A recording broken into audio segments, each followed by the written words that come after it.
Welcome to 12 Week You. My name is Pi. I'm Dr. Glenn. My co-host, Dr. Glenn. As you can see, we're sitting in front of the 12 Week Relationships podcast. Now, over the past several months, we've paused 12 Week You. And in fact, 12 Week You was Think Stupid Simple. It became 12 Week You. And then I got a bunch of DMs and messages asking what's happened to the podcast. Is it stopped? What's going on?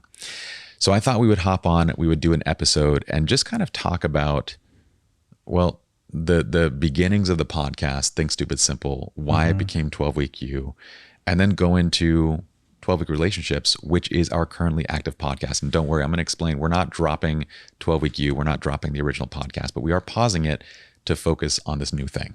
Yeah, so can you kind of take us through it? Because you started with the Think Simple Stupid podcast. I think I was a guest on that show. You were. So you started with that. So what was the premise with that? My thing is, when it comes to all the businesses that Justin, Chris, and I have created, we've realized in over a decade of kind of trying to start entrepreneurial ventures that what you initially think of and where it goes is usually very different. And at the beginning of this whole process, what we would do is we would really work hard to formulate an idea. We would try to get it down into a business plan, get the concept perfected. And it took a lot of time. And then what we realized would be within weeks of launching something, the approach, the shift, the business plan, everything changes because you realize, okay, this could be done better. This is what we should be doing. This is what people are, embracing, and we need to make shifts and changes.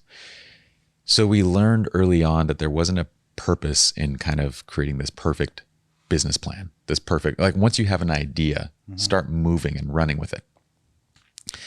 That's where Think Stupid Simple came into play. I came to Chris and I said, I know I want to do a podcast. I've got this book. At the time, the book was called Stupid Simple Relationships. Still unreleased, by the way. One day, eventually, soon, it will very soon be released. We can explain that too later. But there was this book. And so I thought, I don't know if I want to do a full-on relationship podcast yet, but I know I don't want to do a photography podcast. I know I don't want it to be purely business. I want it to be I don't know what I want it to be. I just know that I want to do a podcast. So I came to Chris and I said, why don't you just give me a little bit of freedom to run with this? And he did. And they said, okay, cool, do your thing. We launched it as Think Stupid Simple. And I started bringing on lots of different people to have conversations. And then I would kind of listen back to those conversations and take notes on what topics I found engaging. And it took about 50 episodes. And I was like, I think I know what I want to talk about. And it basically ended up being kind of business, marketing, and relationships. Yeah, I mean, looking through all your episodes, it was kind of like, the way I looked at it was like, it was your own curiosity. Yes. Where you're kind of like, I just want to figure what I want to do and just kind of figure myself out through this lens. And it was kind of this journey of your discovery and your interests throughout all the podcasts. Totally. Yeah. And when it came to subjects of education, one of the revolving things that I kept saying was, I feel like my educational upbringing from elementary through to college was it largely failed me. And I found myself on multiple podcasts explaining why. And I realized that what I believe is that this format of education is not fitting a lot of people. And I mean the traditional format, going through years and years and getting this broad set of information and then eventually focusing on one thing and forgetting 99% of everything you learned. That to me is insanity. And I kept bringing it up over and over. And that's where the idea of 12 Week You was born. Think Stupid Simple was a kind of a, let's launch with this name. And then through talking to friends and through talking on these podcasts, I was like, you know what? What I believe is that you can learn everything you need to make a massive difference in a particular area within 1/10 the time. If it takes you 120 weeks to get a 4-year degree, then I bet I can get you everything you need to make a significant change in one area within 12 weeks. And that was the premise, 12 Week You. So eventually, I do want to pick back up with 12 Week You, and it's going to be really what you mentioned, like my curiosity in different areas, getting to interview subject matter experts and getting to kind of just research and play and learn, and to do it in a format that I believe is much more conducive and actually gets you good information. And then to turn those into actual 12-week courses. So in different arenas, we create different 12-week programs, different 12-week courses that actually get you a good skill set in something. So when you transitioned to 12-week U, I mean, one thing that through all the podcasts is you were incorporating like the psychological and the human elements. Sure. Really emphasizing relationships, because that's like a huge part of like business versus just kind of like going over business models and all these different things. Like you really incorporated the human element. Totally. Was that on purpose? Yeah, because I believe that psychology, it relates to every single thing that we do. I mean, not just your happiness and like your home life and your personal life, but it's part of your career. I mean, how many of us are at places working with, we're doing what we're doing because of who we know, not necessarily what we know, right? It's our relationships that guide and do so much. And from the side of sales or business or marketing, relationships and psychology matters. And so I felt like that has to be included in pretty much everything we do.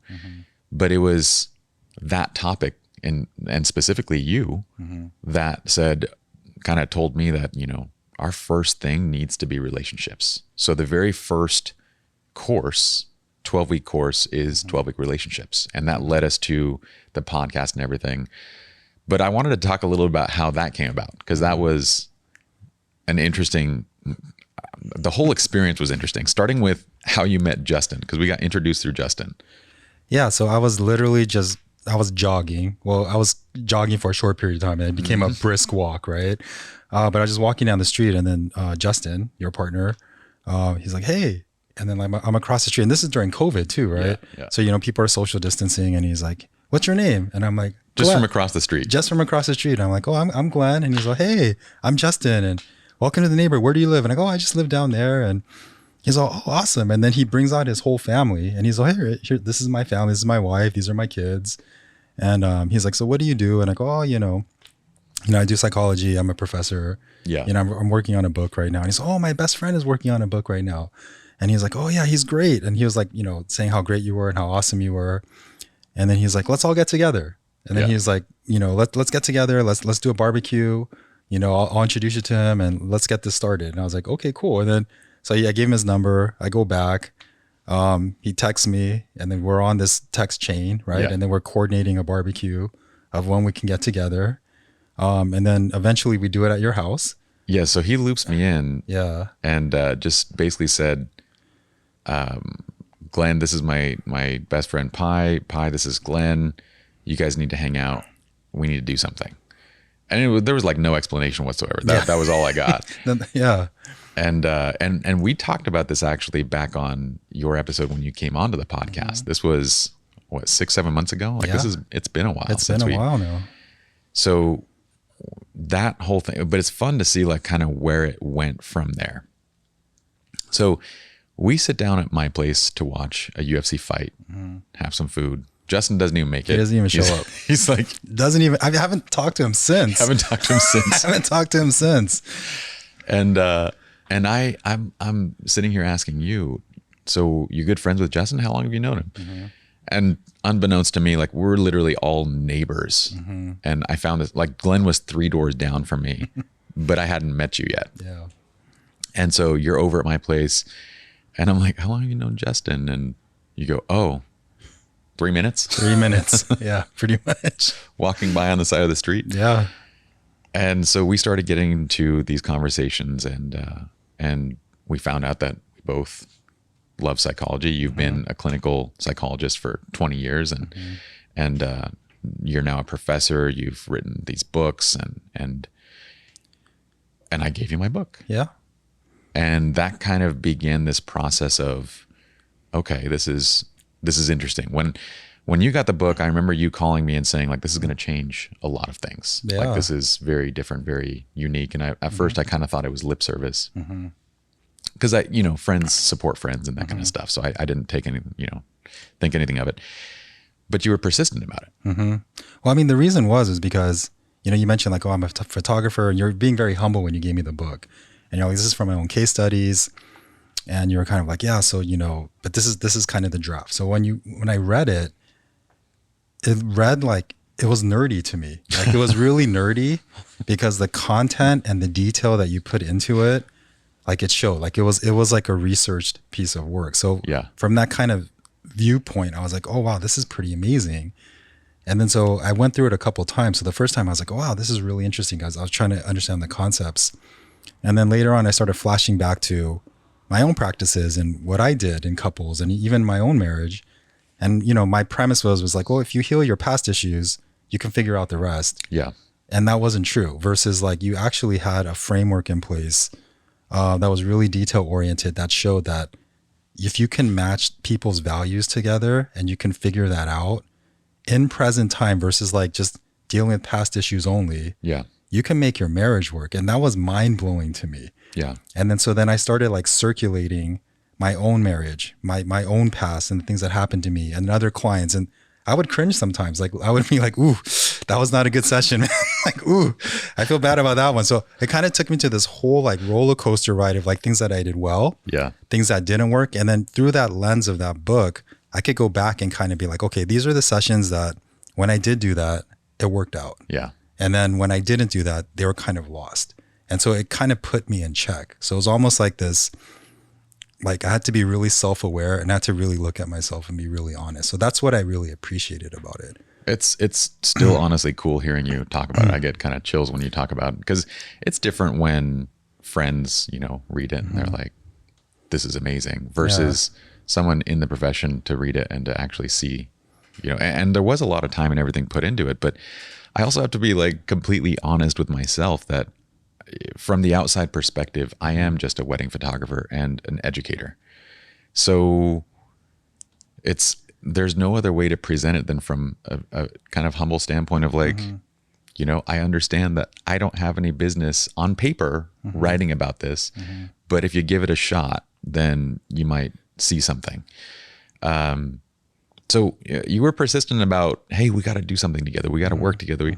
And I'm very reluctant about that. And I think a big part of this episode and kind of just a little bit of a catch up of what's been going on is also understanding how ideas evolve and turn into businesses, because they don't just start as these great ideas. Like I mentioned earlier, they don't just start in this place where it's just ready to go with it. It's a series of steps. And so you're coming to me and saying we should partner, we should do something. And I'm sitting here going like, I've had not so great experiences in partnerships. And the only one that has truly ever worked is Justin and Chris and myself. Yeah. And we've never taken on outside partners. And in places where we considered it did not go that well. So I'm very reluctant. And I said, you know what? You're building your coaching business. That's what your plan was at the time. I'm going to hire you as a regular client. I paid you full price. You did. There was no friend discount. There was no friend discount. There was no friend discount. Sorry about that. And within the first session, I thought Glenn actually has the missing piece from my book, because where this book was a framework and a roadmap on like how a healthy relationship should function, it's not a guide, and it says that it's not a guide to addressing past trauma, the reasons that you have these issues. You need support for that. I don't know where to get that support, but that's your piece of it. And that's exactly what you were doing. And when we went through that process, I even told you from the beginning, I was like, dude, I'm just going to let you know. I think traditional therapy is horseshit. And yeah, I remember that. So I'm hoping you prove me wrong. And you did. It was the very first meeting where I thought this is very different. Yeah, because it's more holistic. There's ownership involved. But the other thing too is I kind of knew you. I kind of had a head start because you gave me the book first, so I kind of knew where you were coming from. But the other thing too is the approach itself, and then as you were doing your journey, it's very emotionally charged, right? So this is where I think my component came in. When you're emotionally charged, this is when your trauma issues, your past issues are coming out, and that was not something that you're really focused on in your book, For sure. And so once those, I couldn't focus on it. There's too much. there's a lot. I mean, it's too much to have to understand a framework And then also because trauma, that is its own book. Those are the books that you wrote. Yeah. And so, but then, the crazy thing is when we came together, Yeah. and even during the coaching sessions, because we would have discussions and go back and forth about it. Yeah. That's where the understanding came into play. And then like incorporating and looking at your life and my life and being like, wow, this is one complete model. Yeah. Yeah. And that was the realization very quickly. I still have one session left, by the way, which I do want to use at some point. You got it. I'm waiting for some substantial issues to bring to your table. You got it. That was very interesting. And you were doing the coaching thing, and still I was reluctant. We kind of said, you said, can I use this framework in my practice? And I said, totally. And you asked me at one point, you were like, well, what do you get out of it? And I was like, Glenn, you said you wanted to do clinical trials with this. You're going to use the framework within your business. I'm going to use your name. I'm going to use your name, and I'm going to sell every single thing that you talk about in my book, and I'm not going to give you a dime of it.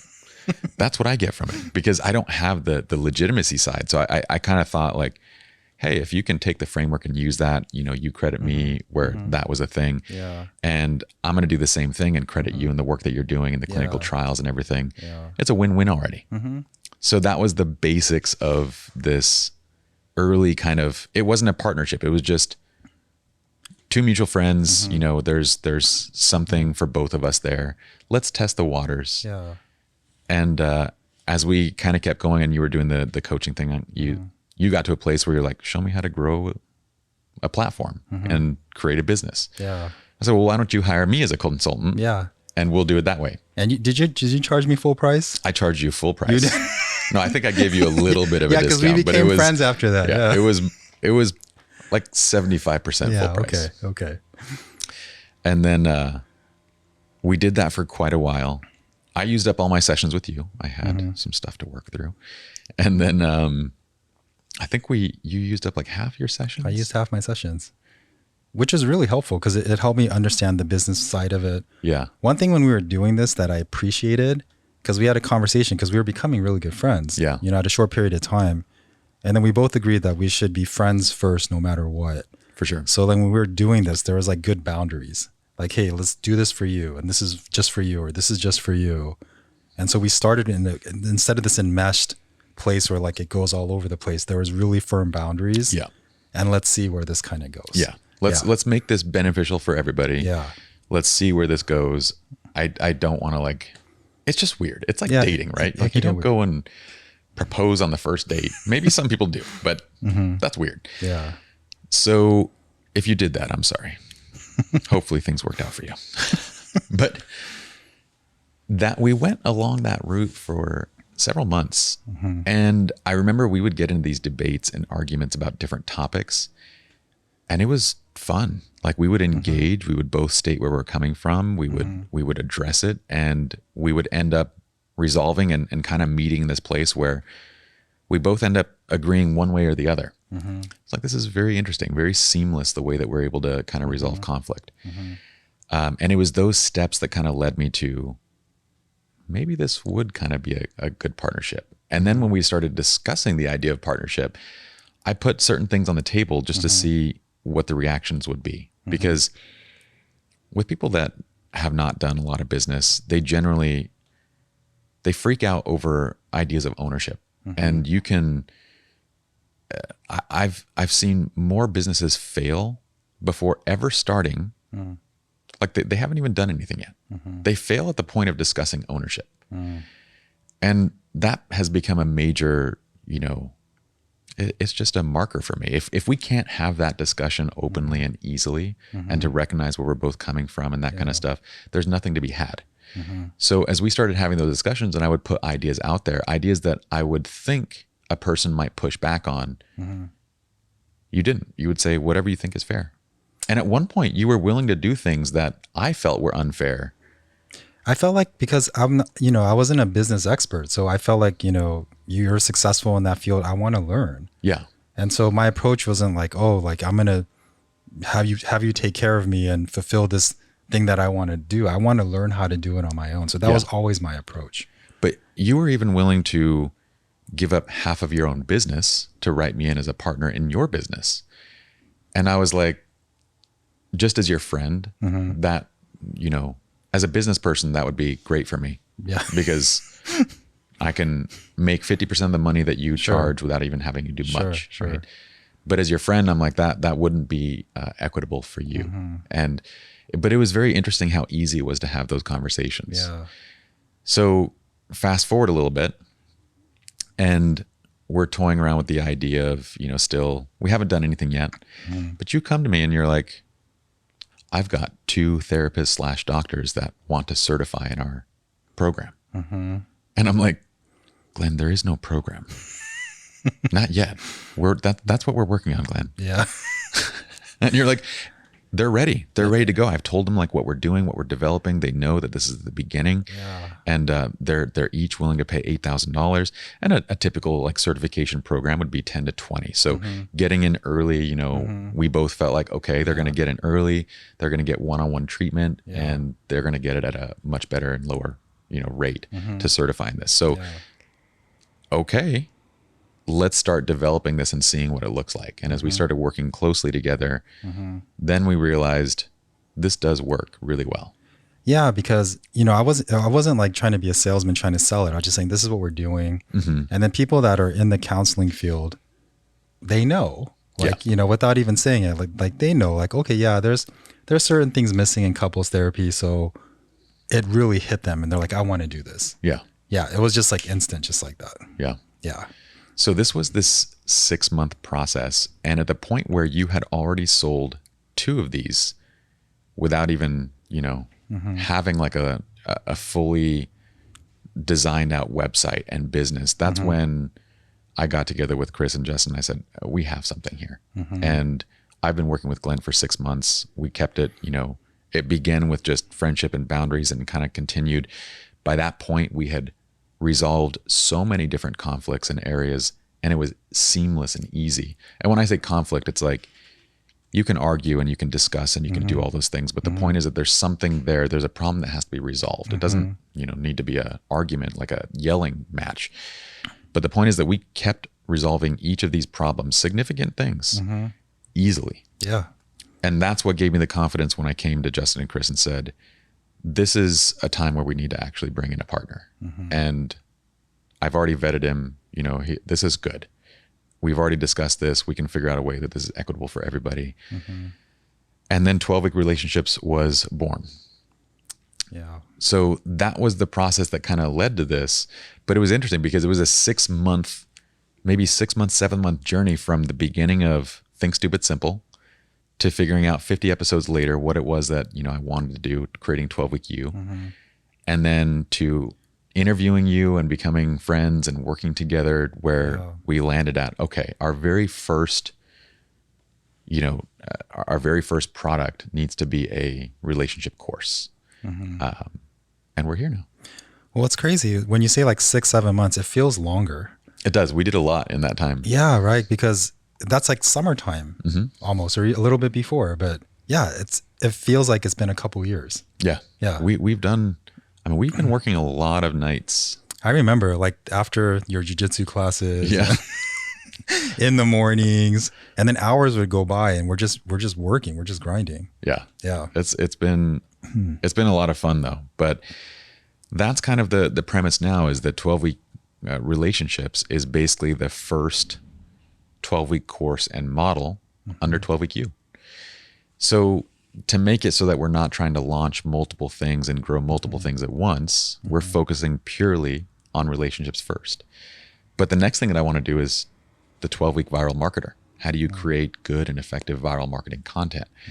And then I want to start doing more topics under 12-week You with different subject matter experts, and eventually bring 12-week You back as a podcast where it's all of our topics, all the different things that we kind of do, and each of them leading into their own 12-week programs led by experts like yourself and everyone else in those fields. But yeah, this is kind of the beginning. This is the first steps. Yeah, this is really exciting. Like, just kind of talking about it, kind of reliving everything. Like, I'm just kind of blown away that we're actually here right now.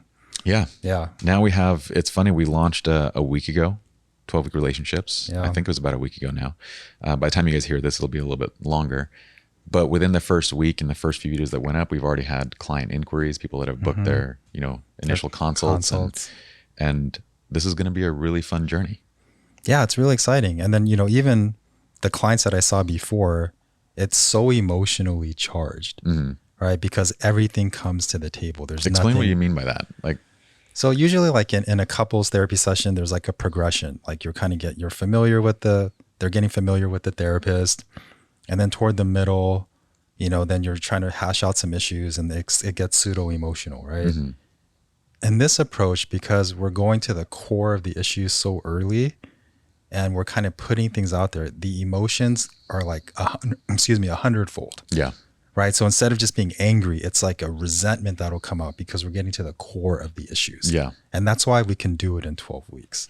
It was very interesting because in my own case studies and then in your clinical trials and everything, we've noticed multiple times where it'll either go one of two ways. Two people that are used to like taking ownership for stuff, they'll kind of see it, go, this is amazing. They run with it.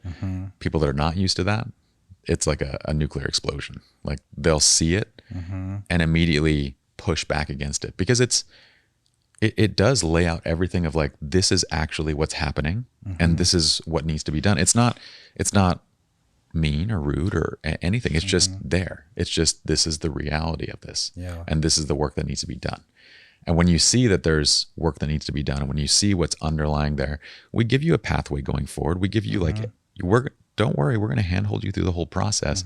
But just the acknowledgement of what's there creates that bubbling up of resentment very early. And we get to a place where it was hard for me. You actually told me on the phone, you're like, because I was kind of getting discouraged at one point where, man, why aren't couples just embracing it right from the get-go? And you were telling me that, this is a emotional process and what they're seeing laid in front of them. Traditional therapy doesn't do this within years. And what we've done is presented it within weeks right there. Right in their face. And it forces the couple to function out of their comfort zone. Yeah. Throughout the whole process, which is why there's so much emotion involved. Yeah. There'll be a lot of anxiety, a lot of anger. But that's why you can go back and address trauma issues from the past, address what's going on in their life right now. And that's why it becomes, you're functioning in a real emotional space, which is, at first it blew me away because I was kind of shocked at the reactions. I remember telling you like, oh my God, the emotional charge is so high. Yeah. And I think it took you by surprise a little bit too, right? It did, because it happened in my case studies, where that would occur. I didn't realize it would continue happening even when you were leading it. Because I thought maybe there were things that I was doing that was causing it. Yeah. When you were leading those clients and when you were doing the meetings and stuff and it continued to happen, that was when it was a bit discouraging. So I'm like, okay, I don't want people to like get frustrated. And that's when you told me like, no, this is actually a good thing. These people are, and I started thinking back to my own experiences too. It was like, there's the saying that the truth will set you free, but first it'll piss you off. It'll piss you off. Yeah. So, and I think it's a book too. The person who came up with the saying, named the book, great idea. Whoever you are. Come up with a quote, Yeah. name your book after it. Anthony could tell us the name. I think it's Margot. I forgot her name, but anyway, had someone told this to me in my first year of marriage, I would have had the exact same reaction, but I would have been grateful to know it in the first year of marriage versus 14 years down the road. And that's when I began to think, from my perspective is like, yeah, it does lay bare and it shows you who is responsible and accountable for which areas and what areas that the couple themselves are accountable to deal with together. But it was something that I think most people would see and most people I think would recognize it for what it is. And those that push back against it, they quickly would come to see, okay, it's better to know and to work from that place than to not. Yeah, absolutely. And then the anger, like at first it was kind of surprising, but if you're really, really angry to the point of resentment, it's because all of your limiting beliefs about marriage and life is coming out. So you need to deal with that. Yeah. And that's why like it's right in their face. Yeah. And the aha moment for me was when I was working with clients, working with this model and tying in like the trauma work I was doing was one of the wives, she was very resentful. She was really angry during this process when we were doing the whole core value work. And then it was showing that, you know, your core value is basically just maintain. You're not really good to your husband. Just kind of stay in this unhappy, stable place. And then when she was called out on it, she was first upset. Mm-hmm. Then through that resentment, she was able to process all the things that happened in her past when her father left her, which is part of the reason why she was doing that to her husband. And it became this whole aha moment of past and present coming together. She called you afterwards. She called me. Yeah. She called you afterwards and basically apologized and said, yeah.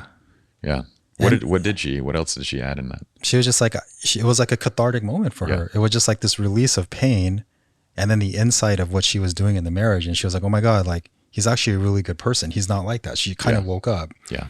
And then for the husband at that time, like he was a little bit more self-aware than her at the time, but he was so thankful that he was being validated for his desire to grow and to become a better person. Mm-hmm. Yeah. So that was the kind of moment where I was like, oh my God, this is actually, and then we can kind of replicate this. Yeah. You know, moving forward. It was super interesting. That was one of the first ones where we had that visceral reaction right there. Yeah.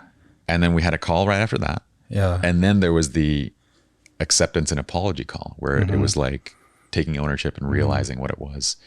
And then we had that call and we were like, okay, this is kind of crazy, like where we're getting to. But anyway, for those that are listening to this or watching this on 12EQ, I've been getting a lot of DMs and questions asking like, you know, what happened to 12EQ, to Think Stupid Simple? Is it stopped? Is it paused? So I thought we would pop on here, explain a little bit kind of where we're at and say that, hey, we are actually live on the podcast. It's just at 12 Week Relationships. So you guys can join us. We'd love for you to join us at 12 Week Relationships. You guys can subscribe wherever podcasts are available. I believe we're on Spotify and iTunes right now. Anthony, is there any other? Google Podcasts, iHeartRadio is pending, and soon to be Amazon and Audible. And you can also check out the video on YouTube. So if you guys want to listen or watch on YouTube as well. And it's not over for 12EQ. It's kind of just the beginning. We're just going to focus on 12 Week Relationships first and then come back to this in the future. So hopefully you guys enjoyed. It got a little bit of ideas in terms of, I think it's fun to see the evolution of like a business concept. And we're just at the beginning of this, but even over the last 6 months, there's been so many different things that have happened. Yeah.